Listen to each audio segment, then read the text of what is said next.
Yahal Dayon joins us today on Encounter. Good to have you with us. Thank you. I know you are not a stranger to this land. You do probably as much work for UJA and Federation and speaking as anyone. What has been the reaction since your father's passing? Are you still Moshe Dayan's daughter? Or when you speak to audiences now, you know you have your own identity. You've known that for years. But when the audiences perceive you, do you still get questions about him or more questions about you? Not more or less than before. Not more or less than before. I can't really expect people to, and I don't sort of check and double check with people. How do you see me? How do you conceive of me? Am I in your eyes a person in my own right, or am I only my father? It doesn't matter. It doesn't matter. Even if my name as his daughter serves only to draw an audience to a UJA or Federation meeting, it's good enough, because I'm interested only in the sort of bottom line. I'm interested in producing results in terms of hasbara, in terms of stating a point of view, and in terms of fundraising. So I don't care what draws the people. Once they're there, it's up to me whether to convince them or not. You stress in the book how comfortable you seem to be with your own identity, even though you were known as Moshe Dayan's daughter. Not so with your brothers, though. I don't know. I don't write much about, because I don't feel it's my right to overexpose relationships which are not the direct one I'm talking about in my book. That is the one between me and my father. The others only in as much as they were really intertwined, but not on their own. I don't know, the usage of American psychological terms, I mean, identity crisis. Maybe I had an identity crisis, only I didn't call it identity crisis. Reading about some of the things you went through in this family, I would have had an identity crisis. You mean, who am I and why? Well, and just the idea, even going to school, when you talk about, well, let's go back to the beginning. I mean, you talk about having a day at the office with Dad. Yours was unlike just about anybody else's. I mean, you would go out to the battlefield in a Jeep with maps. Yes, but that's a marvelous privilege. I mean, this definitely is I suppose if someone is the son of, let's say, an archaeologist, or someone who is drilling for oil, or any of these things that are field work, would have a chance occasionally to go with the parent on site of where things happen. Well, my father was engaged in, at that point, fighting or defending or running an army, and this was his office, and his office hours meant day long, and he wanted this family not to be completely out of it, so he took us along. Why, of all places, would he take you on the battlefield? It's not a battlefield, and okay, on maneuvers or whatever. Maneuvers, it's, what do you think we do when we're not children of the famous? I mean, what do I do with my children? What all my friends do? The whole thing is one movement of discovering, was at the time, still is now. Discovering what the country is like, forming attachments, going to the Galilee in the winter to look for the new flowers, going to the desert after the first rain to see whether this arid land will produce something. We're forever, I mean, the way people here would take the family, I don't know, to some kind of fun fair or playgrounds. For us, the big outings, really, and this goes for many, many people, you don't have to be anybody's son or father for it, the big outings are in search of what's new in the soil, in the area, in the scenery, in the weather. It's outdoors and it's free, and we do a lot of it. So it may look peculiar here. It was not not the rule, but it was not such a big exception. Rather than say peculiar, I would think it would be special, a special time. Did you realize that at the time? No. I'm afraid I realized it later, if at all, or I realized it like now when asked about it. But at the time, this was absolutely for granted. And my father would tell me, tomorrow morning, be ready at 5, we're going to see a new track with an infantry platoon crossing the Negev from east to west, and it may take 2 days, so take your sleeping bag with you. I'm talking now about myself, a child of 9 or 10 or 12 at the most. And I don't think I jumped high in the air and say, oh, how terrific, and what a special treat.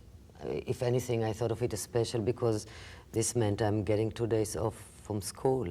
When Moshe Dayan is described as being a multifaceted person, that seems a gross oversimplification.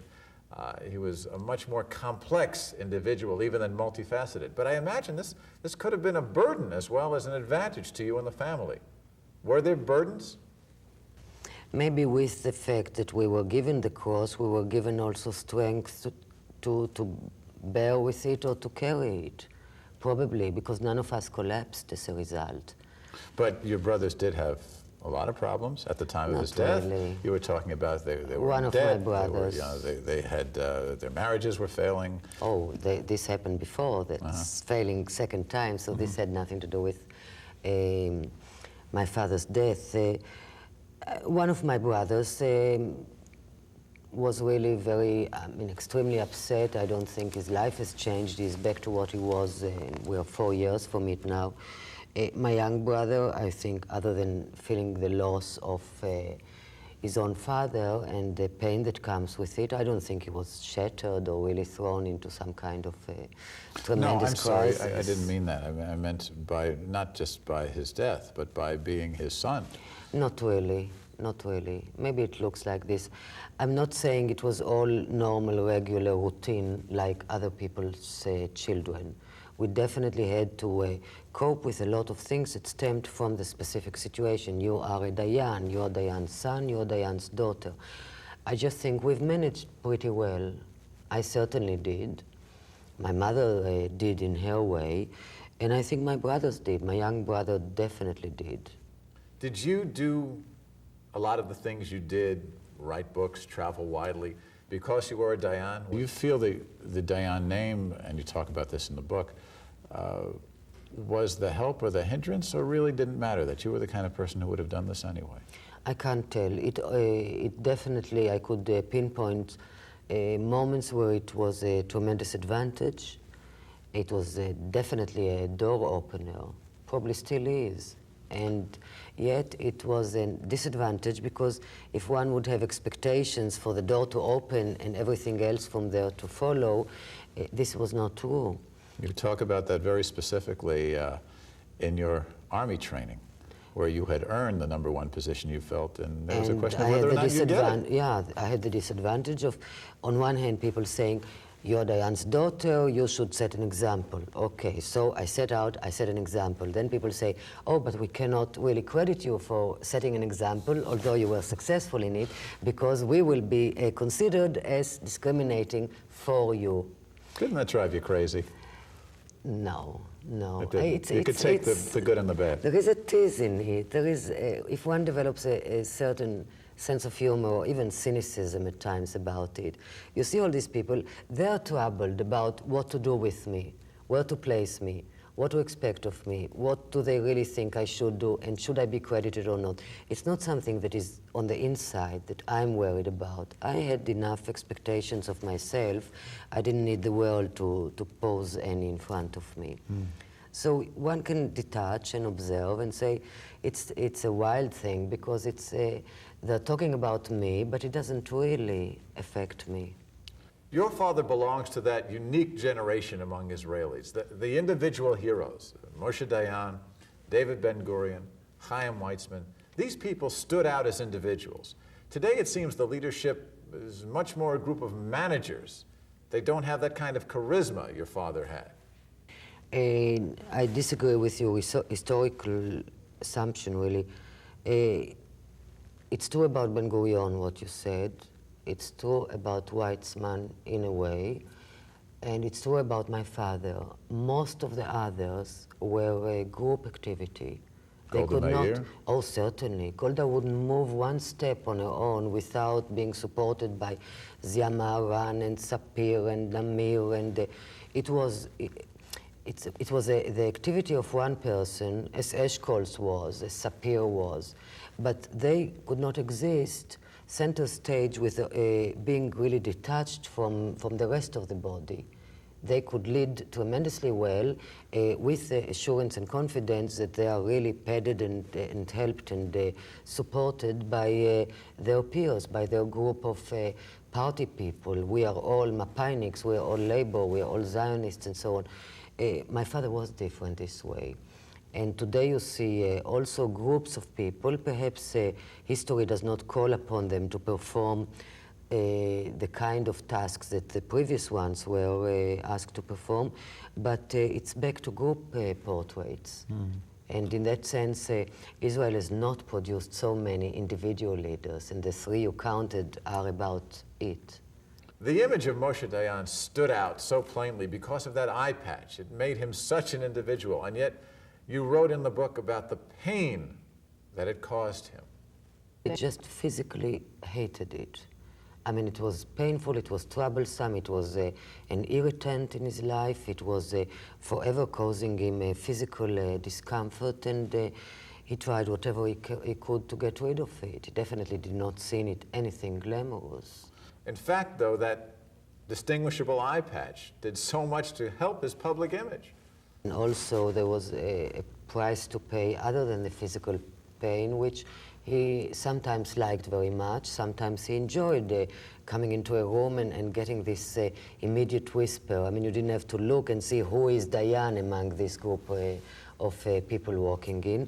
And at other times it meant a complete deprivation of anything that's private, or he could never be anonymous. He couldn't travel incognito. There was no way he could disappear into and just blend in a crowd. You also write at great length about his transgressions, all the other women he had in his life, or many of them to be sure. Why did you put this in?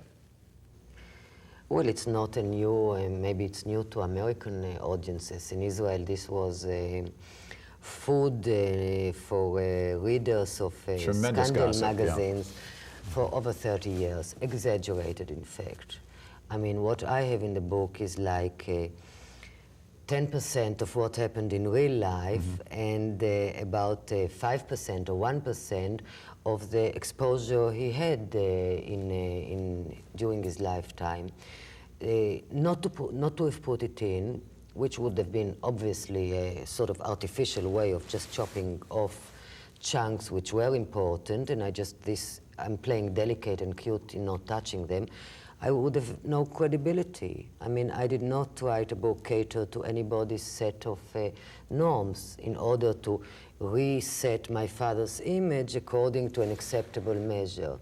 I wrote everything that I had in me which I needed expressing, and it would be extremely dishonest not to put it in. It caused you some pain. At the time, or writing it? It seemed as both. I mean, reading it. No, not writing it, because I felt I'm putting things back into proportions, in fact, because at least from an Israeli audience point of view. So the writing itself was not, there was nothing in way of agony or pain in it. At the time, there were periods when it caused me pain, bitterness, I don't know how to define it as one emotion, great sense of discomfort. I mean, I was never comfortable with the way he acted in... You wrote at one point about his calling you to meet one of his girlfriends, and you didn't know she was going to be there until you actually got there. But you see, this was typical of my father. It never occurred to him, mostly because anything that you would mention to him on psychology, psychiatry, he would dismiss as absolute nonsense. Or if you ever try to coin a phrase in psychological terms. So it would never occur to him that he is damaging my anything by inviting me to meet one of his lovers, in Was fact. it because he was so self-centered, or because he really thought He thought he's sharing with me, as you mentioned, the marvelous, exceptional thing of riding a jeep in the desert. By the same token, he can share with me a beautiful book he's read, or suggest to me to go and see a play he's seen and enjoyed. And there is this woman with whom he shares bed and conversation and so on. Why not she wanted to meet me, why not? He didn't, in other words, I'm defending him here. He did not do it in order to find in me a partner to some kind of conspiracy or turn me against my mother or pull me on his side or any of these things. Sharing, good and bad, was for granted and for his own sake mostly. He felt good sharing with me. He did not think, here this is educational or this is good for her or she would benefit from. The same feeling, good feeling he had in sharing with me desert trips, he probably derived from sharing with me dinner with his girlfriend. What it will do to me was not taken into consideration. So he was excited because he thought this is what he wanted for you rather than what you wanted for you. What he wanted for himself, if to be honest about it. It made him feel better that, you know, I'm with him in the sharing sense. So in a sense he was very selfish about it. He was selfish the way we probably very often are with our children. We do things that are exciting for us and we convince ourselves that it's very good for the children. The fact that they hate it or don't really enjoy it is secondary. We feel better for it. Of course you realize now that he did things with you, for you, because he wanted to do them for himself. What happened when you rebelled, when you said, Dad, I don't want this anymore. I don't want to go here. I don't want to see this. Did he understand? Yes, yes. First of all, he was a wise man. So, you know, wise people, even if they reject psychiatry or psychology per se, they work out things for themselves. He knew that imposing on me would lose me because I had, by then, my own personality and character, which he must have been aware of. I was not some kind of mirrored copy of him, of the things he wanted to see in me, and with which he identified with. By then, I've expressed enough personality and individual taste and expression that he knew when to let go. And when I said no, he knew it's a no, it's a Dayon no. You write about his feeling that you had a special place in his life, as any... So he said. So he said, but yeah. It seemed to me the way you wept at his funeral, after all that he had done to you that was not terribly nice, and wept again during the Shloshim service. And yet, he did not treat you very well, especially toward the last years of his life. No. Not at all? No.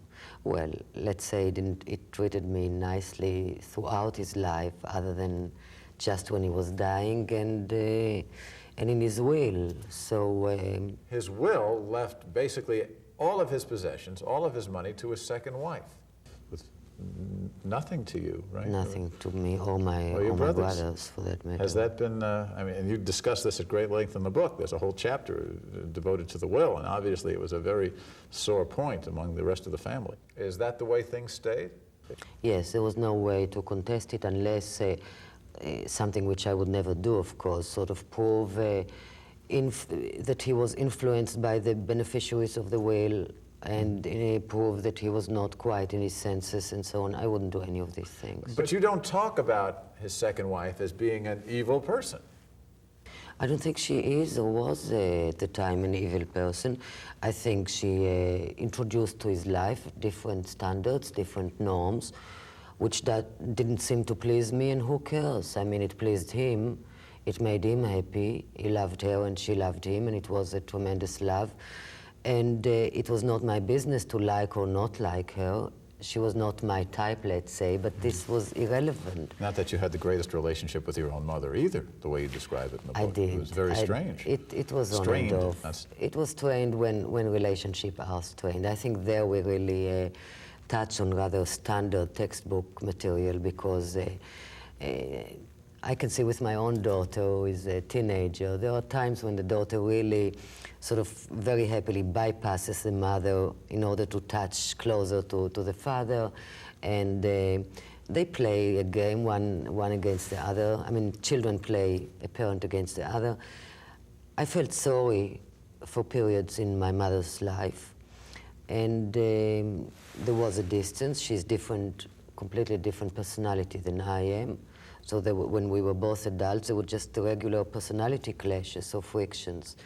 But I would say the last 20 years, are just marvelous. You're getting along and okay. I hope I'll get this from my daughter when I will be my mother's age. How many children do you have? I have two. I have a boy and a boy and a girl. girl, Yes. And your mother is still living in Israel? My mother lives in Israel, and she cooks Friday night for all of us, and we can share with her just about everything, including commiserate about things that didn't come our way. When you think back, was your father happy with what he was doing? Was he a happy person? At times, less, let's say, than the average. I don't know what's on the average a happy person in terms of percent. Are you sort of, if you are, is 55% happiness in life? Coming out of my mouth, it seems like an inane question, but the point I'm trying to bring out is that you write about him as being a driven person, a man who goes out and gets what he wants and knows what he wants. And yet it seemed, especially after the 1973 war, that he was a broken man because of the way the public reacted to his participation in the Yom Kippur War. Yeah. Which you go to great lengths to defend. Yeah, that's why, I mean, I didn't mean to just avoid the question. I think he was happy at times. He was happy when he was fully satisfied with having done his best at a given situation, be it family, be it love affair, be it war, be it peace. And I think he was unhappy when he himself, not when the outside, when he himself doubted whether he's done his utmost. And I think in the last 10 years of his life, other than the peace treaty, I don't think he was a happy man. I think it was a facade of happiness. It was a whole new set of behaviorisms which presented a rather happy man. I think the real Dayan was the one before and on his deathbed. And this is a man not satisfied, not because of feeling he hasn't said the last word. He hasn't yet completed the task. His shining moments seem to be the actual building of the state in 48, 47. In 1967, his work during the 56 and 67 wars, and of course in 1979. But 73 haunts him. Was it, I know he shut out the criticism and the people screaming murderer at him and writing things on walls that obviously had to cause a great deal of pain. Did this affect him, even though he didn't let it show? It affected. He showed it. He showed it in the family. He was affected. He was hurt. It was painful for him, mostly because of the source of this hatred and belligerence. If it were on a political level, or if it were just, you know, the opposition party or his own party members, or any kind of combination but the bereaved families. I mean, the fact that this hatred and accusation comes from the one group in Israel that he really devoted his life to, and these are the parents of soldiers or soldiers themselves. And all his life he sought how to make them less vulnerable, turn it into a victorious army with the least possible number of casualties.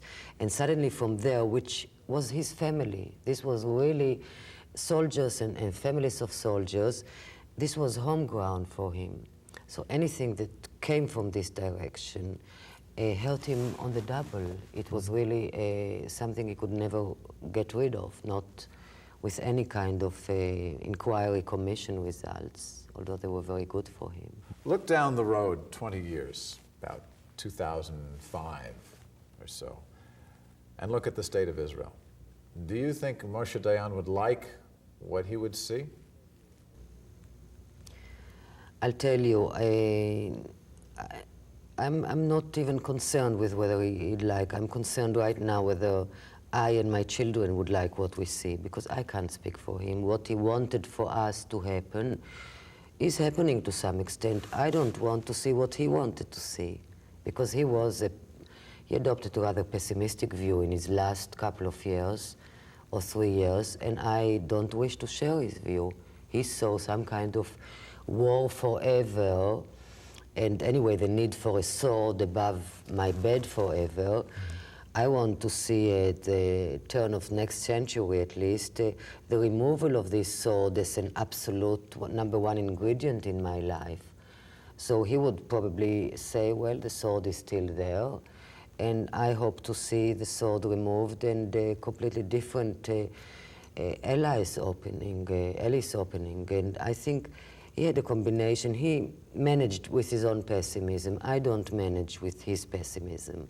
For a man who was so pessimistic, he certainly did a lot of constructive things. Certainly, but somehow there was something not fatalistic, and he thought we will exist forever. But he foresaw a lot of bad before we'll come to any good. And I have to, because I'm here and I'm on the stage and I'm active and I'm doing things. I've got to see the possibility of more good in my lifetime, at least to motivate me as objectives. Are you happy with the reaction to the book? In the US, yes, and in Europe. In Israel, it's a mixed reaction. In Israel, a lot of people has turned it into some kind of gossip column inquiries. Who is who? And has this really happened? And then my father's second wife denying some things and speaking on behalf of my father, which I don't dare to do directly unless there were witnesses, so I had it in writing.